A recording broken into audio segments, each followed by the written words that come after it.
So మీకు already అంటే చిన్మయ్ గారు ఫ్రమ్ చైల్డ్హుడ్ బాగా తెలుసు, అండ్ రాహుల్ గారు ఈ టైం నుంచి బాగా పరిచయం ఫ్రెండ్స్. సో ఇది మీకు మన్మధుడు సపోజ్ టు రైట్, కానీ నేను అప్పుడు చెన్నైలో ఉండే, తను ఇక్కడ హైదరాబాద్లో. సో అది అలా కాదురా నాకు పక్కన కూర్చొని రాయాలి అన్న పాయింట్లో, అంటే కష్టమేమో అయితే రాహుల్ అన్న పాయింట్ చెప్పాను. సరే అయితే ఇది కాకపోతే కూడా మీరు ఏం రాయలేదు కదా? చీలసోకి రాయలేదు. కొలాబరేట్ అయ్యారు. So Manmadhudu we're supposed to do Manmadhudu true, but ఇది ఇలా వచ్చిందన్నమాట. నాకు ఫస్ట్ ఇచ్చిన పాటే ఇది, కలకలముల సాంగ్.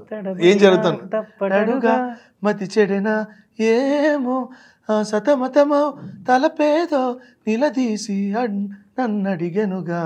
నేను ఫస్ట్ రాసిందండి నిలదీసి నన్నడిగెను తొలిగా అని రాశాను, బట్ అది మీటర్ వద్దులే అని చెప్పి ఇలా మార్చుకున్నది.